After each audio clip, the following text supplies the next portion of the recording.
everybody, this is Everything is Fine, Nothing is Ruined, a podcast about the cool things that we do in our spare time and how much we spend our spare time doing cool things. With me, as always, is Hassan, my best friend and compadre.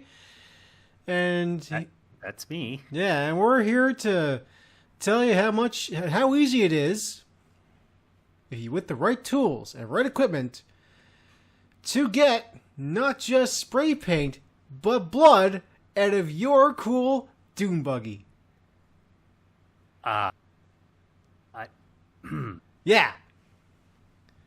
You seem to have questions. Is this a common issue for you? Extremely common, yes.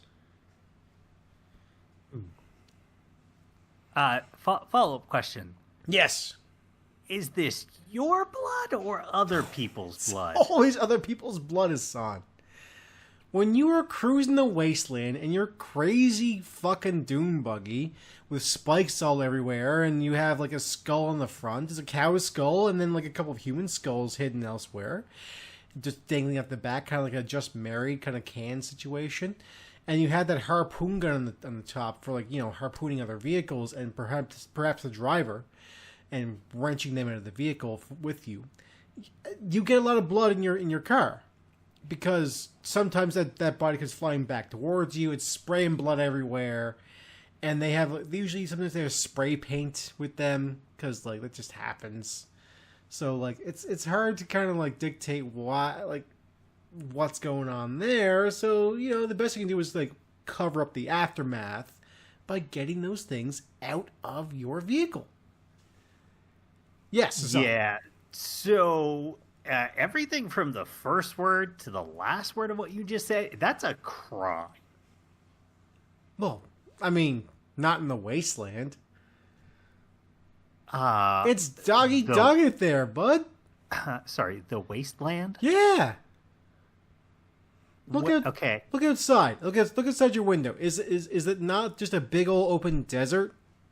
No. It's not? No, I mean, I'm looking at a house, and their backyard is full of grass. There's a hill full of trees.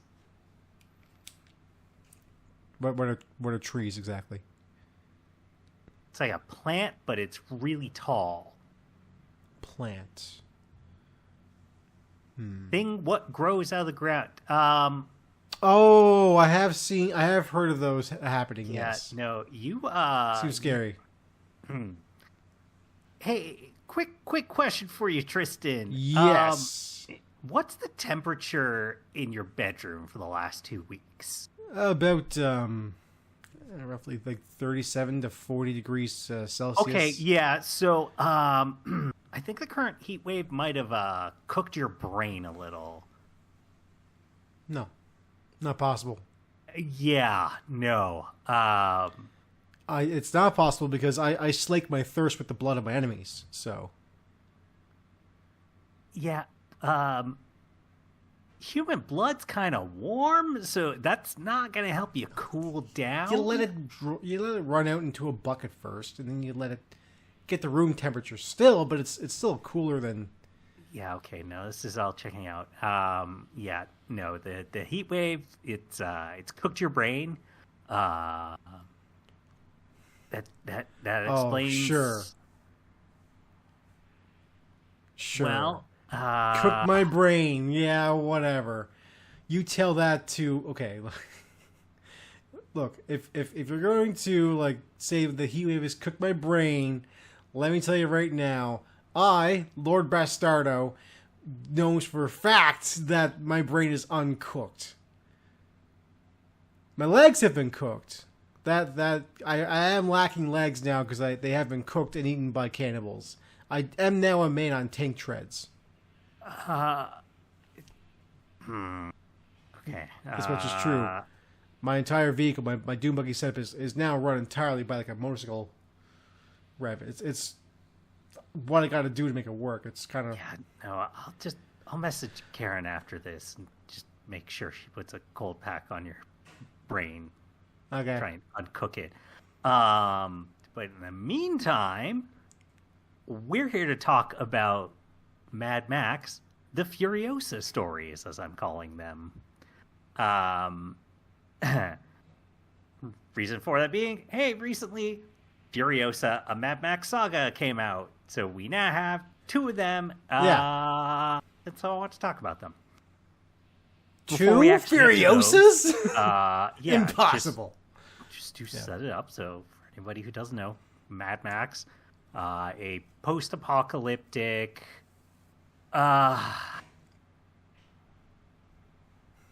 guess you would say violent series. I think the first one series of violence, pretty tame for the violence. The second one gets there, and then Fury Dome, and that kind of ramps up. It's not hyper gore, but it is violent action. There is a lot of killing and death in it. It's not even really as gory as like Road Warrior was. That's a good point. Yeah, but first film, 1979, created by George Miller and Byron Kennedy, although George Miller generally the name that gets attached to them, and I massive fans of Fist of the North Star. Yeah, so Byron Kennedy, he passed away in 1983. So that's too bad. Only involved in the first two Mad Max films, so that's part of it. It's really not was Road Warrior in pre-1983? Yes, Road Warrior is the first one, I believe. Oh, is it? Well, the first one's Mad Max. Yeah, it's Mad Max 2, and then Mad Max Beyond Thunderdome. But I believe the first one is the one that they attach the because Road Warrior suffix of Road Warrior. Okay, because the second one over here in like Canada and the US is that one's Road Warrior. Could be, yeah. I'm never sure.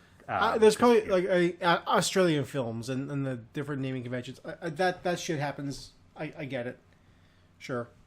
Yeah, they're weird names like Fairy Bread and that, Fairy Bread. Thousands, hundreds of thousands? What is that? The sprinkles, dumbass. I'm sorry, Australia. Don't kill me.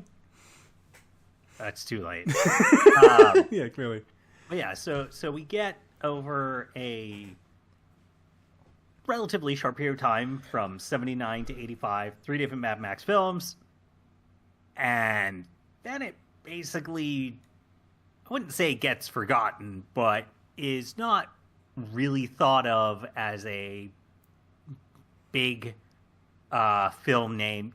Certainly people watch it or fans of it, but it was never something you heard people clamoring for more Mad Max. But then 2015, we get Fury Road, and holy heck, does that one popped up, just revitalize the franchise and just lay a stake in the ground where all of a sudden after that people are going, oh yeah, no, Mad Max is one of the best film series ever. I love Mad Max. I think it's a fascinating series of films, in particular because you do not see what those films are today, where no, it's true, yeah. Even though all of the films are they have the name Mad Max in them, our titular character is Max Rockatansky. Yes. He drives the same car in all of them. They're not actually connected movies in the sense that the things that Mad Max does in the first film have nothing to do with the second and have nothing to do with the third. It's similar to something like the Man with No Name trilogy, where Clint Eastwood is playing the same character in all of them, but the three films are not related to each other beyond that. Especially in our current MCU world, it is the opposite of that. It's like, no, you could watch those films in any order and it does not matter. Nothing that happens in the earlier films affects the character or his backstory, etc. And then Fury Road's the same, but then we get to Furiosa, and that actually inverts that, and it is the first one in the franchise where it is directly connected to Fury Road.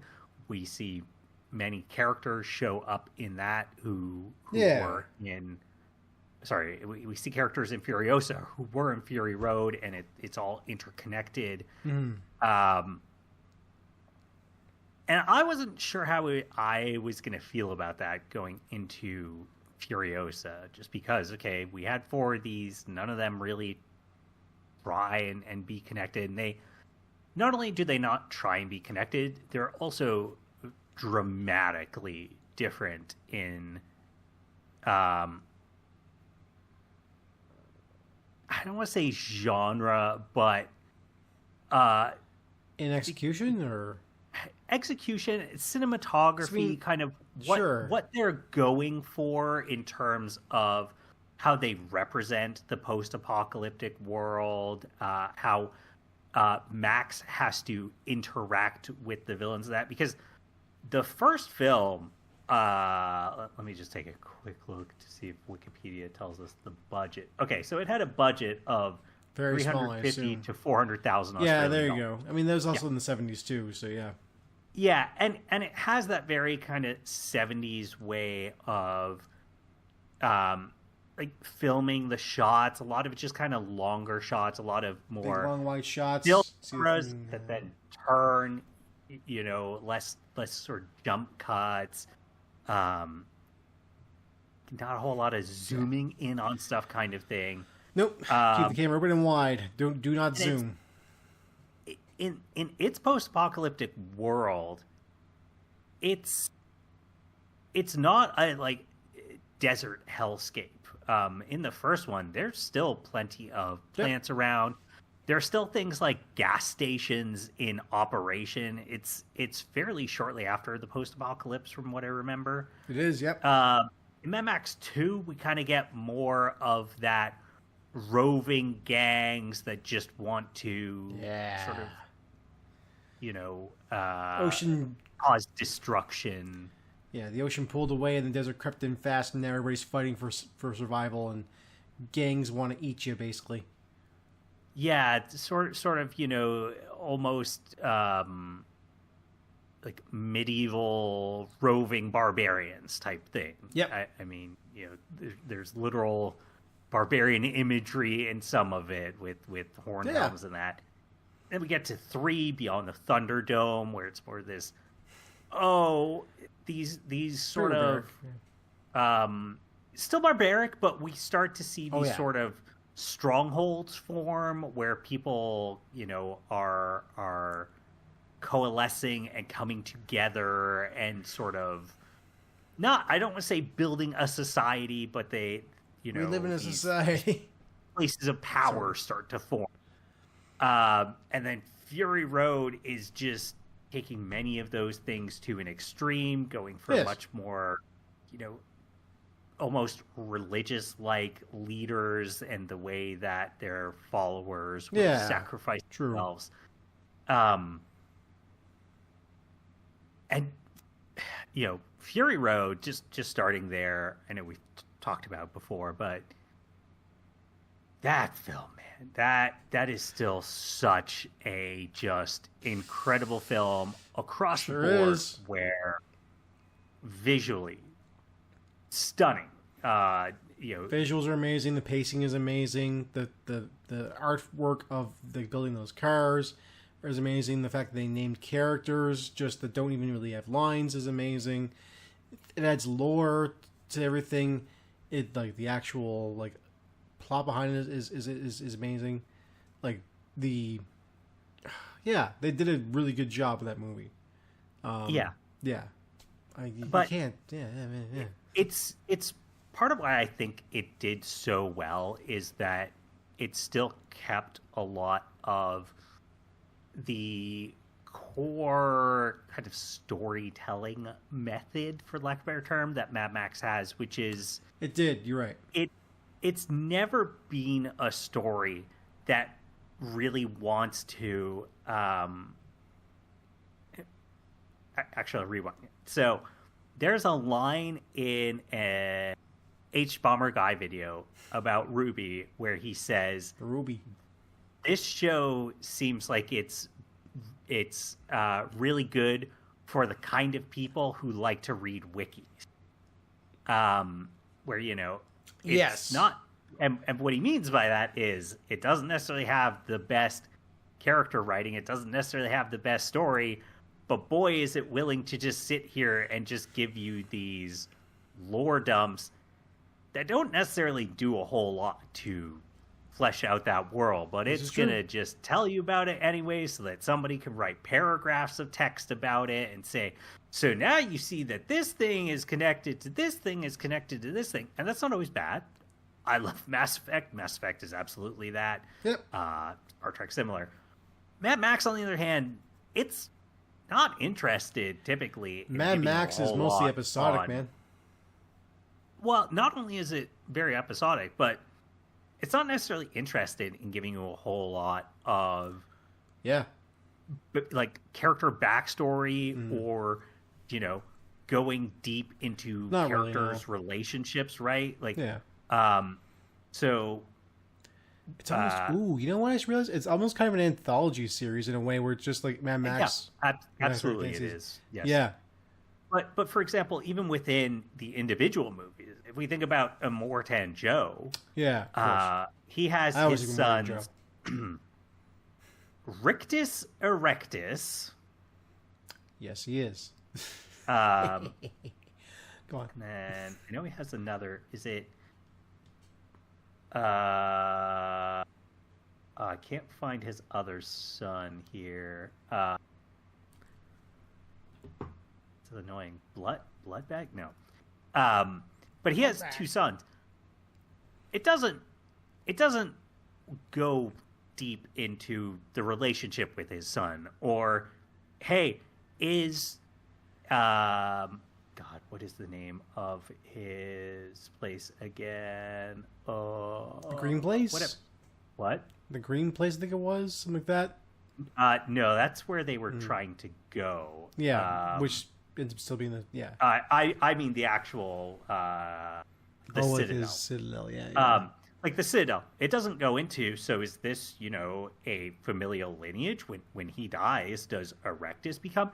It's just not interested in telling you that stuff. Not really, no.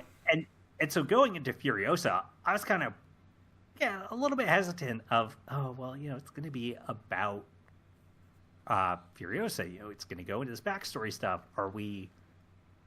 Is it going to do a bunch of filling in that stuff, and people are going to go off and write a bunch of their wikis? Pleasantly surprised. Does not do that. I really like Furiosa, but it continues that streak of...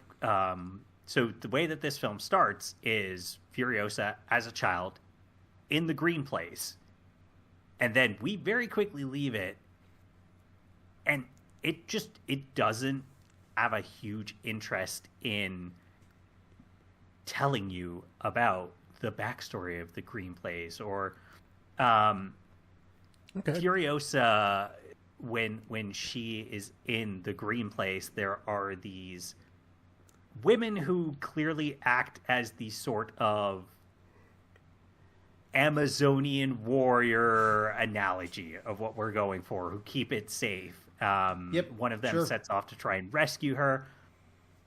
Again, it's not like, oh yeah, here, let's have a 2-minute lore dump while we explain this is the name of these women and this is how they train to get to be this place. It's like, in a lot of ways, it's a very we talked about, roving barbarians it goes for, but it's kind of that very old like saga way of telling things where it is.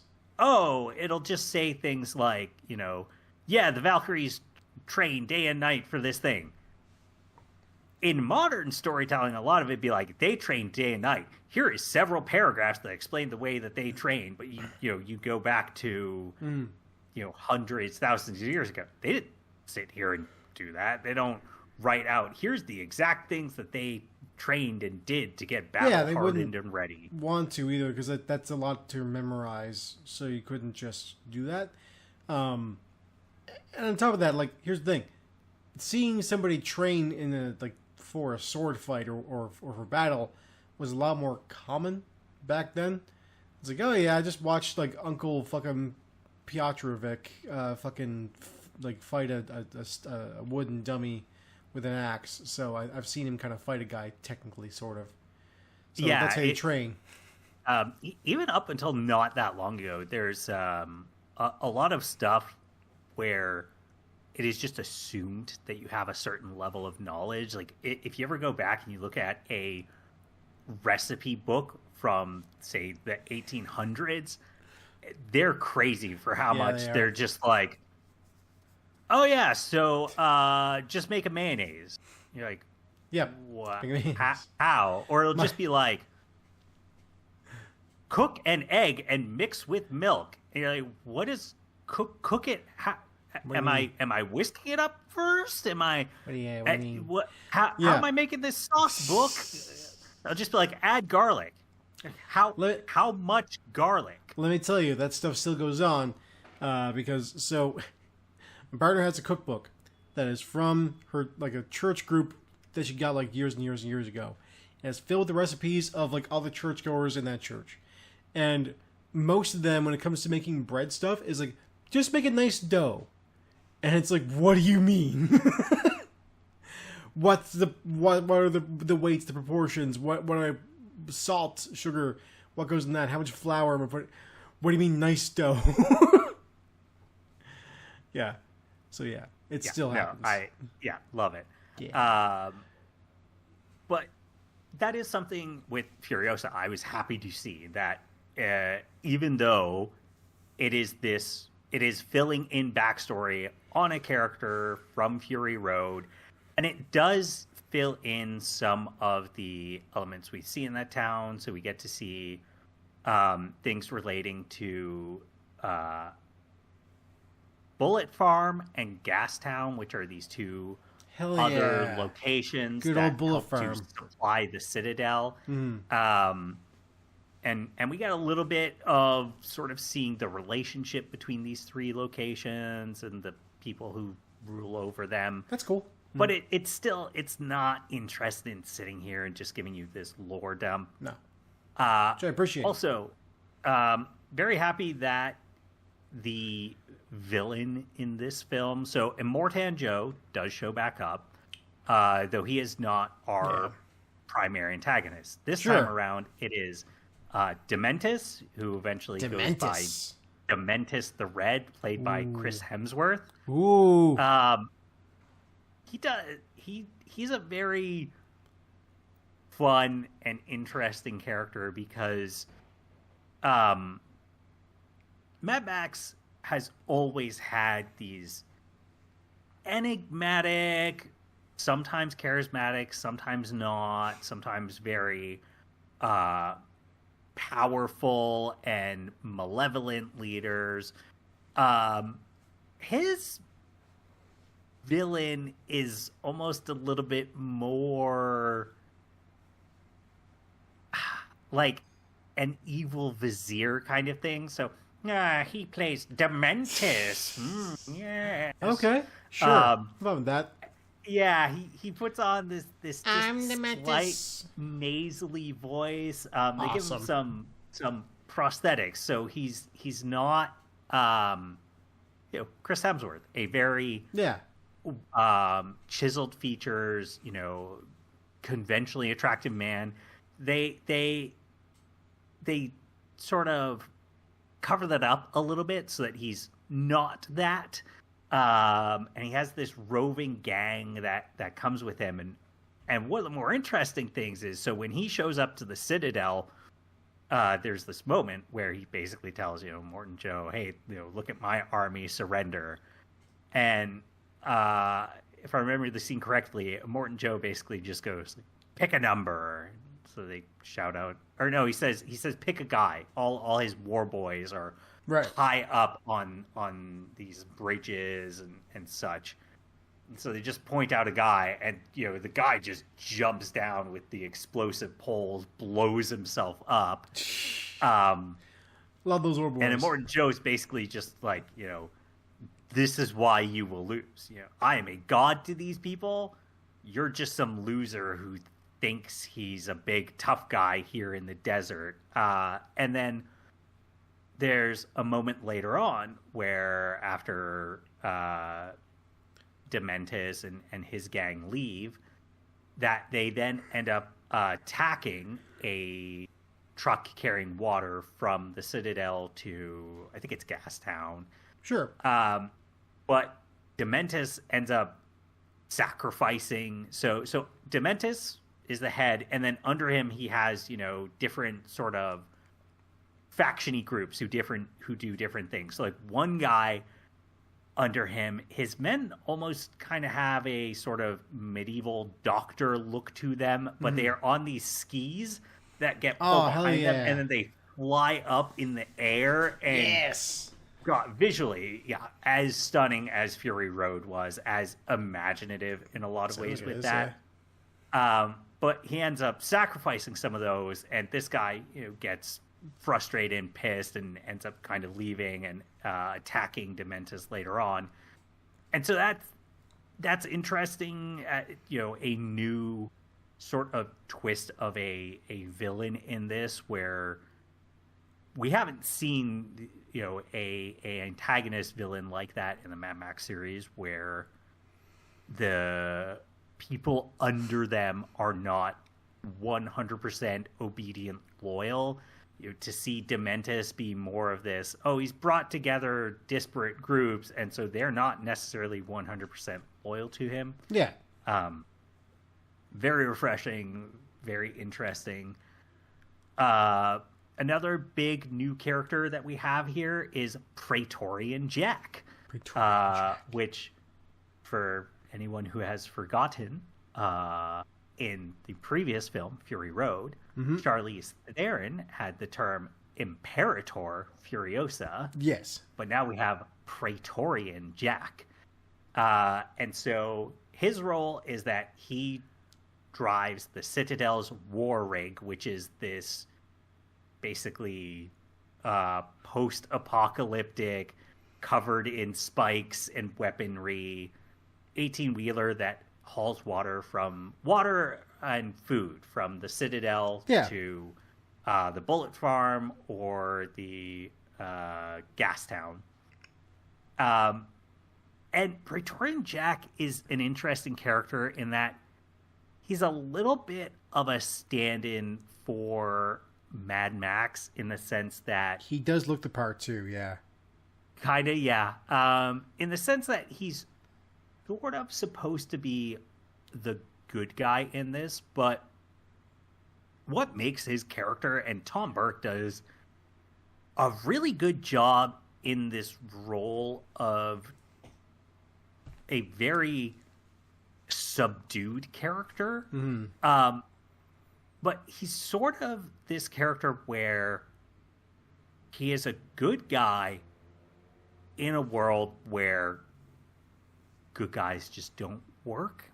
And he kind of seems aware of that, wherein he decides he just wants to help Furiosa, but that he's very much aware, hey, we're going to have to work for Morton Joe. We're going to have to spend a while, you know, doing these runs in the war rig, going back and forth until it's the right moment, and then, I'll help you escape.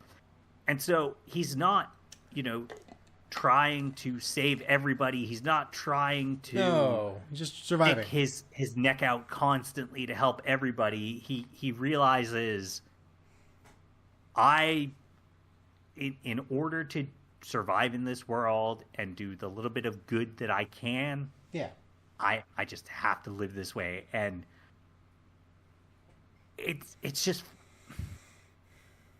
we don't see that enough in films. I saw, I forget where it was, if it's Twitter, Reddit, somewhere else, Discord, etc.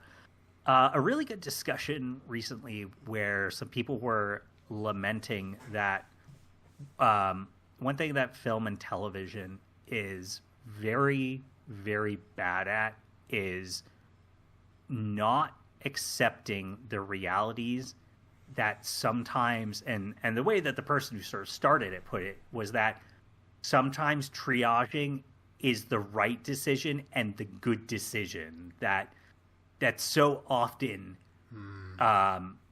cinema and film will sort of uphold a character who, you know, hey, do you save Billy or do you save Sally? No, I won't make that choice, and it all works out in the end. And or hey, they get vindicated and held up for not making this decision, where the reality of the world is that, you know, going back to the term they use, triaging, there are situations where a person has to choose. One person lives, one person dies, and they are not a bad person for making that. That is the right thing to do, and you must do that. And I feel like Tom Burke's character, Praetorian Jack, is a just really good representation of that. This idea of he is this character, he doesn't necessarily do good things. He doesn't work for good people. No, yeah. But that does not make him a bad person for it. You know, just complicated, let's say. If he just told Immortan Joe off and went, no, I won't do this. You need to share the water with all the people equally. You know what's going to happen? He's going to get shot in the face. And that's it. And what did his actions result in? Nothing. Exactly. You know? Morton Joe would be like, yeah, you're useless to me now. Just shoot him. All right, cool. He's dead. Let's get a new fucking Imperator or whatever. Praetorian, I guess. Yeah, no problem. Like, issue solved. That guy's dead. Hey, you is a lot more loyal to me. Drive the war rig. Thanks. All right, yeah, cool. Like, I've complained about before, but I think the worst part of Avatar: The Last Airbender is the way that don't say it. Just gets MacGuffined at the end, and they just go, the fans are going to be honest. Spirit bend it so that you don't have to kill the Fire Lord. Yeah, the fans are going to be honest. No, so hard. This is absolute nonsense. You know, Aang literally just lucks into this. If this, you know, if this had not happened, the results of this are Aang shows up late to it and the Fire Nation wins. Congrats, Aang. Your refusal to do this again doomed the entire world. You know, but I appreciate that in Furiosa, it does not do that. And spoilers, which I'll say, not really spoilers, because it's pretty hard to spoil much in Furiosa with it being a prequel. Things don't end well for Praetorian Jack. No, the guy who's not in the next movie canonically. Maybe a reason he's not in the next movie. I'm sure he just left on his own accord and was living a happy life with his fucking wife and kids, right? Nope. He's actually... It's unclear. I think he's in love with Furiosa, and she might be in love with him. It's difficult to tell if it's romance or just kinship that is happening. Kinship.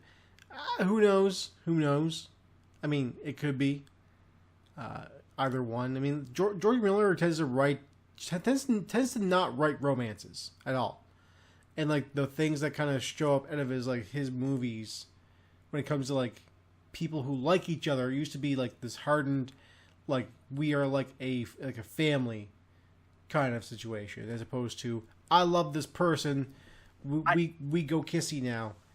I mean, I don't. You're right, but also this is the same George Miller who did Babe as well as Happy Feet. Look, but Babe isn't a romance unless you kiss the pig, and Happy Feet is not a romance. But I mean, there was also, of course, like implications of romance in Happy Feet, if I recall correctly. But I mean, it's not a romance. No. 3,000 Years of Longing, his 2022 film was. Was it? I guess so. Yeah. It's an interesting film. I liked it. I forgot he did that. Did he write and direct that, or is just write that? Director, writer, and producer. Damn, dude. Well, actually, this actually makes a little bit of a sense, because like, if there's a thing in the writing world where like guys or gals or whoever, people who are really good at writing comedy sometimes are usually the best horror writers as well. because there's something about the connection between funny and terrifying that just works. And in a way, with the connection between, like, you know, horrible violence and romance, it kind of also works. Or so I've seen in my, like, in the past.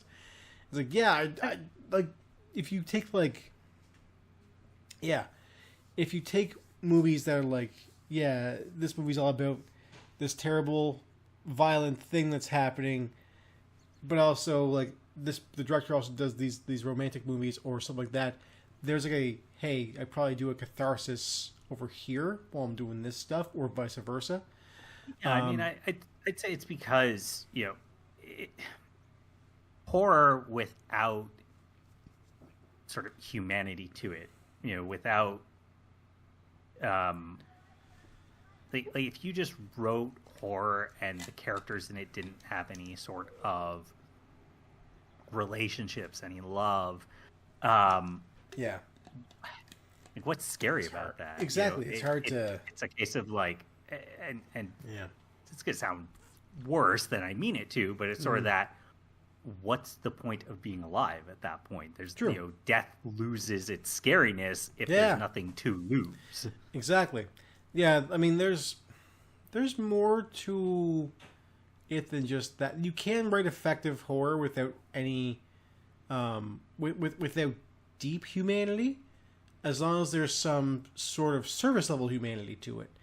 The game Scorn comes to mind, like that has like that is lacking humanity. Yeah. But it's not like, but there are like the things that you play as like a human-ish character, and like there are human-like things in that game that give you that human connection. It's just most of it is so H.R. Geiger alienistic. But like, Yeah, I hadn't thought about that before, but you're right. That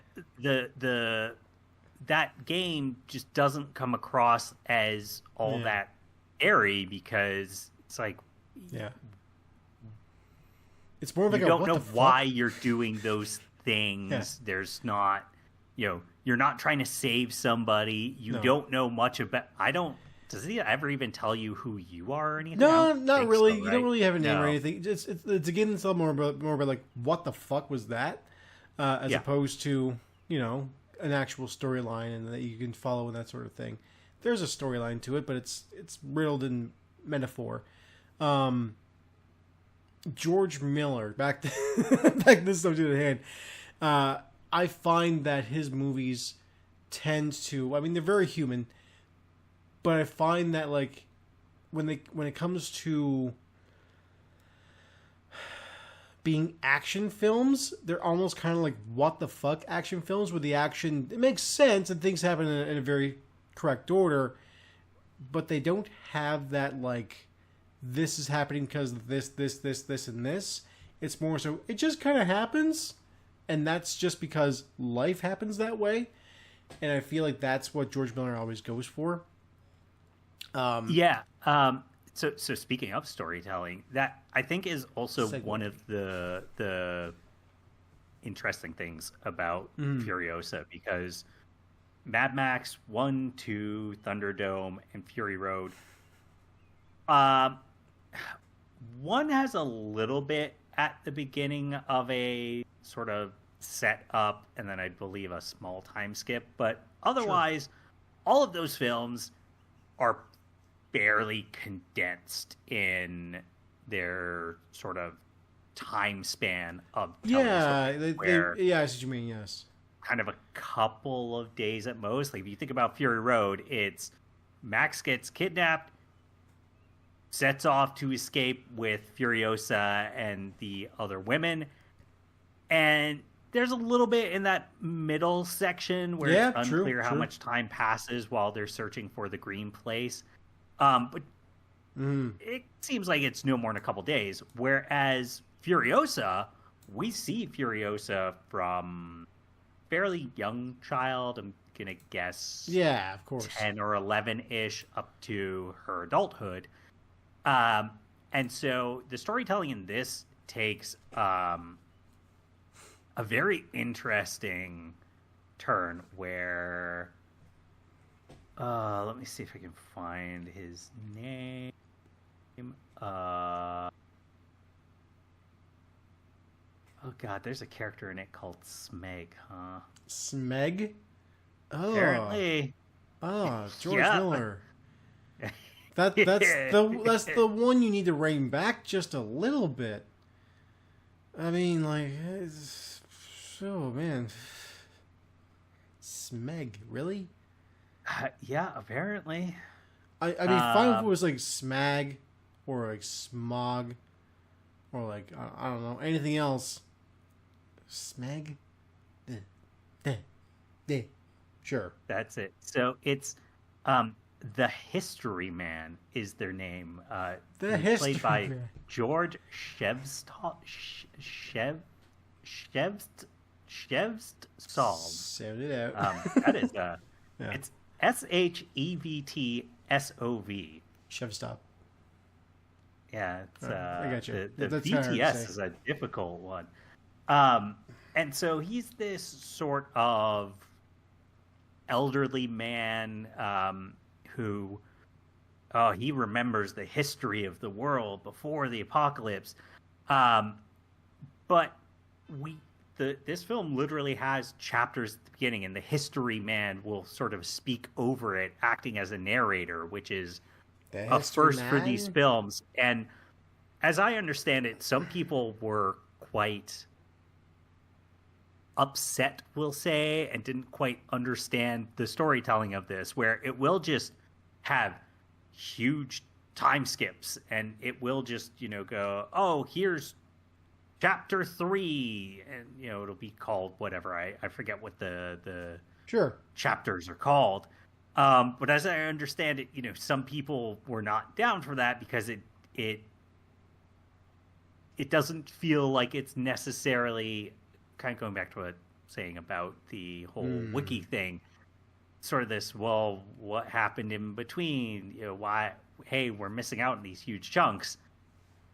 And the story's just not interested in telling you those things because it just wants to have the scenes and tell the stories that it does. It reminds me a little bit of what Kojima did with Metal Gear Post 4, where he openly admitted, I want to do other things and make other games, but I'm not going to get the budget that I want or the ability that I want if I don't just call them Metal Gear. And so it's why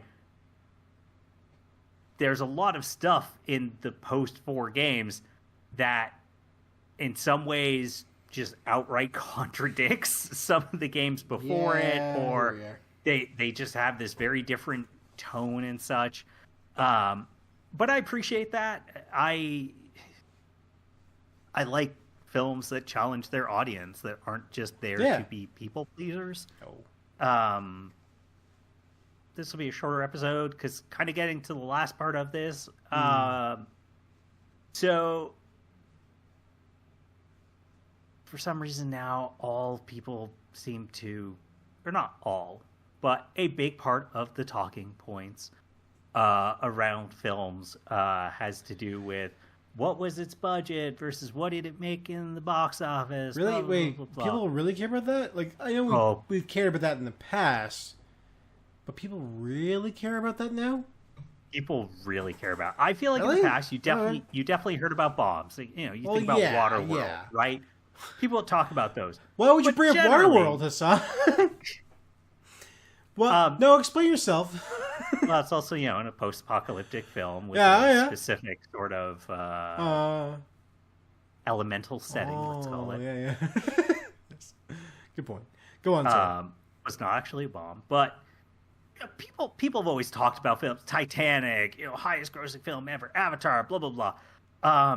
People seem very keenly obsessed about that stuff now.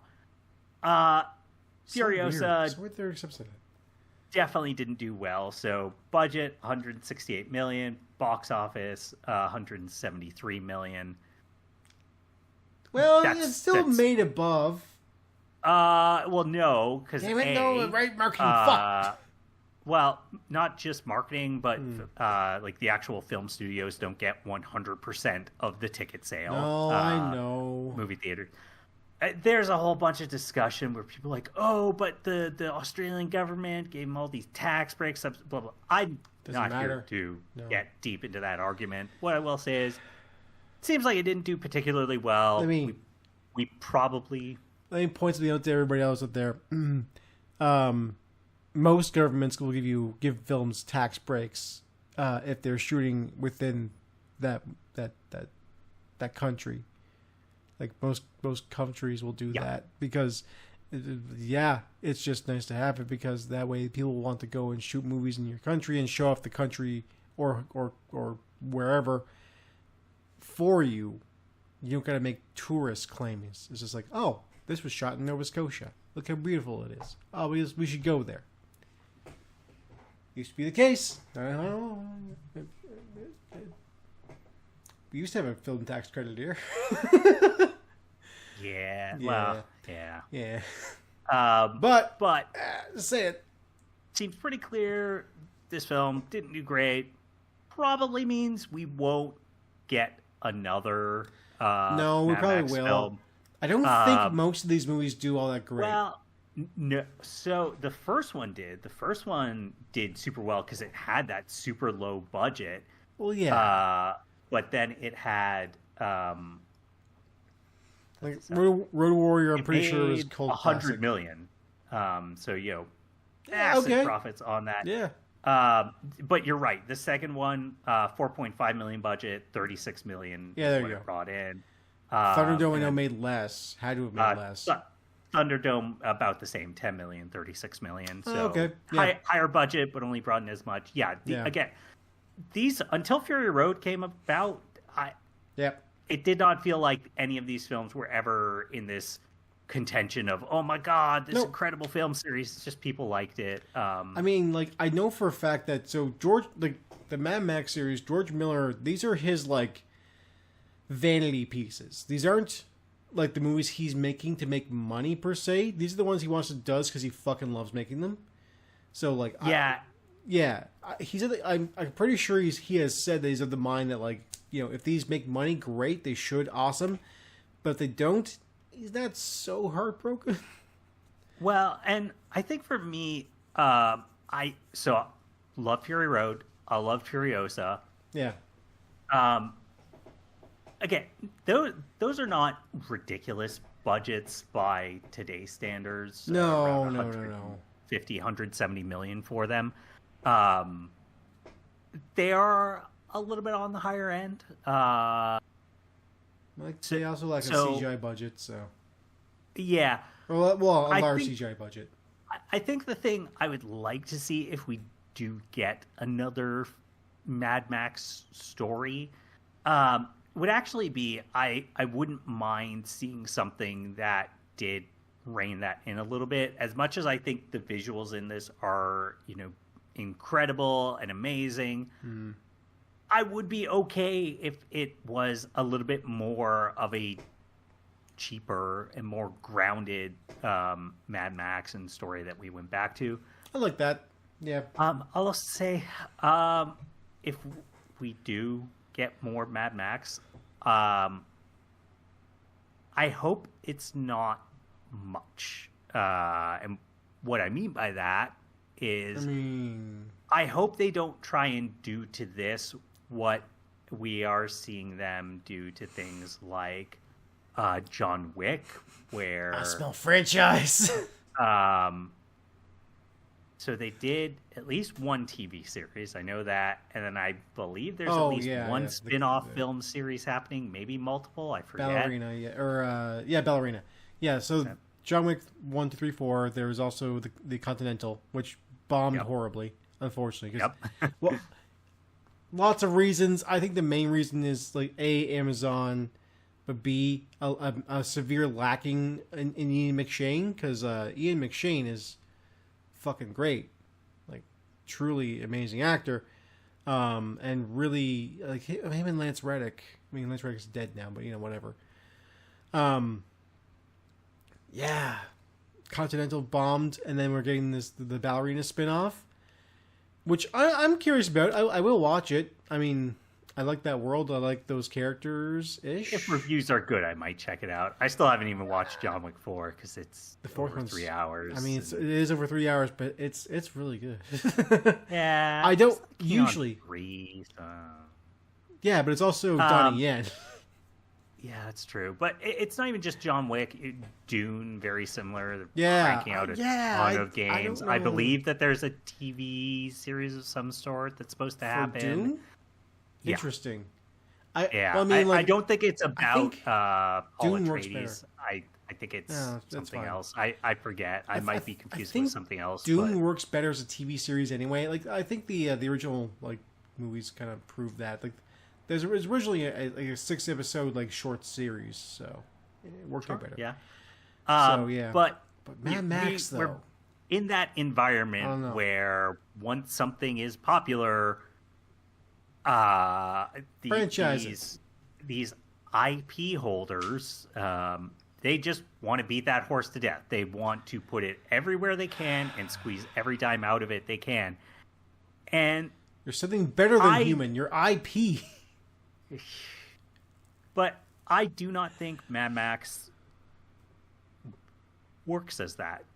When we were discussing the storytelling, it is not the thing that you write a wiki about. It is not a series that is interested in showing you everything about every single character and telling you every detail of them. So it's something where I do hope that it continues to be a little bit sparse in its use, because if they try and go, here's another Mad Max movie and Mad Max the TV show, to me I find that very hard to imagine that would be good and that would work, because that forces you to then do more. You can't be as much of an anthology series. You have to do a little bit more with character development. Yeah.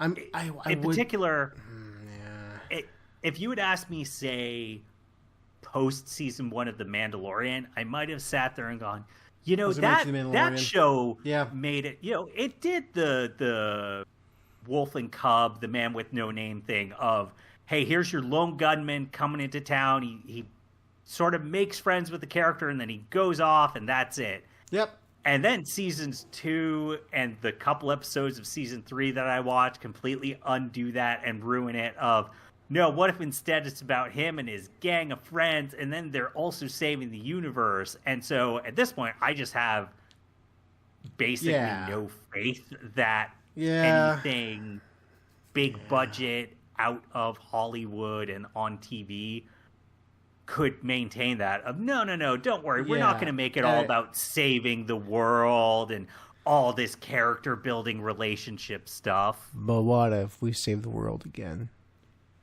That would suck. That's not what Mad Max is about at all. But what if they gotta find the thing that saves the world, Hassan? That's what they will do, and that's why I hope. Yeah, I would like to see another movie, but if we don't, I will be happy about that. me too. I still actually haven't seen. I didn't bring this up at the beginning of the episode. I have not seen Furiosa yet. Doesn't matter though, because what I'm about to say is that post-apocalyptic media stories in general, they aren't about saving the world. You can't save an already dead world. It's about how you survive and live within this world, these confines. And if there's a thing, I'm getting mad at like a very hypothetical situation here, which I shouldn't, but still, if executives like grabbed onto this IP and were like, well, what if we do the thing where they can try and save the world? Like, you can't. That's the thing. It's already doomed. It's a dead world. It's about how we like last as long as possible. But it's about rebuilding society, Tristan. That's who Mad Max is now. I mean, it kind of is, but not really. No, that's never been like, Mad Max. Like, Mad Max runs into society, rebuilding itself multiple times, and then he goes like, this sucks, and he usually burns it down. in whatever way he possibly can. Like, even like I think the best he got to was the green place in Fury Road, and even then he's just like, I'm out of here. This is too much for me.